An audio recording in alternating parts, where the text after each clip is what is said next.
Hello, my dear students.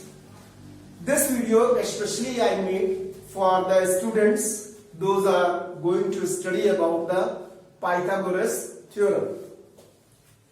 Pythagoras theorem सबसे पहले आप लोग ये जान लीजिए कि this you will apply only in right angle triangle, not in any other triangle. किसी और ट्राइंगल में अप्लाई होता ही नहीं. कोई अगर कहे कि इसको हम किसी और ट्राइंगल में अप्लाई कर दें तो फिर नहीं. The triangle must have one angle 90 degree.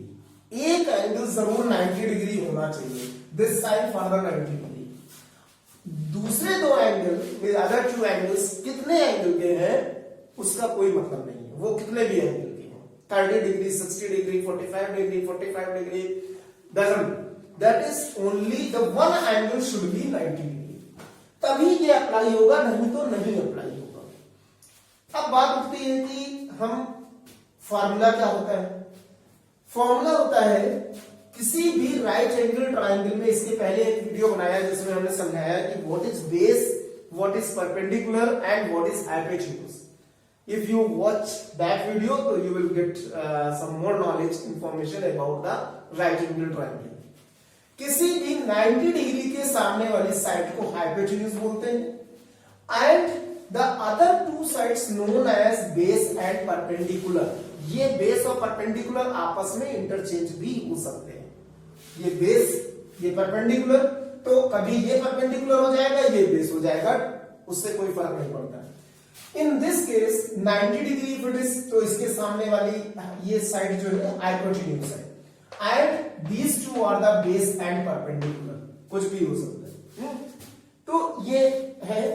अब होता क्या है कि कैसे इसको हम करेंगे. तो according to formula, according to theorem, Pythagoras theorem, what says that base का स्क्वायर, अगर ये बेस है तो the square of the base plus square of the perpendicular is equal to square of the hypotenuse. तो square of base plus square of perpendicular plus is equal to hypotenuse का square. This is called Pythagoras theorem. लेकिन हमेशा ये नहीं होता है. कभी कभी क्वेश्चन ये पूछा जाता है कि थ्री साइड्स दे रखी हैं और पूछा जाता है कि वो check whether it is a right angle triangle और नॉट. तो राइट एंगल ट्राइंगल चेक करने का साइड से रिलेटेड सिर्फ एक ही मेथड है, दैट इज पाइथागोरस थ्योरम. अगर कोई भी थ्री साइड्स पाइथागोरस थ्योरम को सेटिस्फाई करेगी, if it will satisfy the Pythagoras theorem, then it is called that triangle. जो भी थ्री साइड्स दी गई जिस ट्राइंगल की वो 90 डिग्री का होगा, मींस राइट एंगल ट्राइंगल. तो जैसे फॉर एग्जांपल 3, 4, 5 साइड्स दी गई हैं, 3 centimetre, 4 centimetre, 5 centimetre, and check whether it is a right angle triangle और नॉट. तो सबसे पहले क्या करना पड़ेगा, हमें किस तीनों का स्क्वायर निकालना पड़ेगा. 3 square that is 9, 4 square that is 16 and 5 square that is 25. अब हमको पता है कि ये जो साइड्स स्क्वायर करके आई हैं, इसमें से अगर हम इन दोनों को ऐड कर दें तो दिस इज इक्वल टू 25, यानी सेटिस्फाई हो रही है. It means 3 centimetre, 4 centimetre, 5 centimetre, these are the sides of a right angle triangle. अब कोई भी पूछे कि इसमें बेस क्या है, परपेंडिकुलर है, हाइपोटेन्यूज क्या है, तो हम हाइपोटेन्यूज तो बड़े आराम से बता सकते हैं. द लॉन्गेस्ट साइड मतलब ये 5 centimetre is the hypotenuse. 3 and 4 centimetre को नहीं बता सकते हैं कि बेस कौन सा है, परपेंडिकुलर कौन सा है. तो you will not say that the 3 centimetre is the base and 4 centimetre is the height.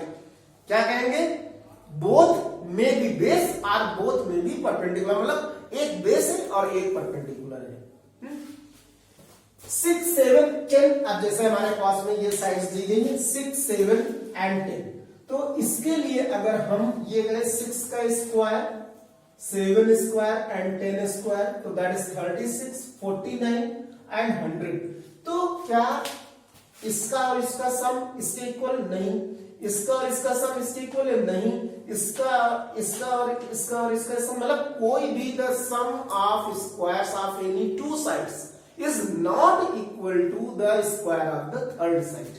तो this is not equal, मतलब this is not equal to 100. तो इसका मतलब ये हुआ कि ये साइड राइट एंगल ट्राइंगल की नहीं है, तो फिर किसकी है हम क्या जाने। इसका मतलब की सीधी सी बात है किसी भी ट्राइंगल की हो सकती है, तो इससे कोई प्रॉब्लम नहीं। But if you check this one 6 10 8, तो 6 स्क्वायर 10 स्क्वायर 8 स्क्वायर, जरूरी नहीं कि एक ऑर्डर में साइड्स दी गई हो, जरूरी नहीं। तो you will write here 36 100 and 64। तो हमने इसीलिए यहां लिखा हुआ है for right angle triangle sum of squares of two sides any two sides is equal to square of the third side. इसमें हमें दिखाई पड़ रहा है कि 36 एंड 64 का सम किसके इक्वल है 100 के equal. It means this is these are the sides of a right angle triangle. तो 6 सेंटीमीटर 8 सेंटीमीटर 10, तो इसमें अगर कोई पूछे व्हाट इज द बेस, तो क्या कहोगे इट मे बी 6 सेंटीमीटर और इट मे बी 8 सेंटीमीटर। लेकिन अगर कोई हाइपोटेन्यूज पूछे तो that is the only one, in this case 10 centimetre, ये हाइपोटेन्यूज है, इसमें चेंजेस नहीं। सिमिलरली कभी कभी क्वेश्चन में पॉइंट वाले भी आ जाते हैं, तो भी यही करना है।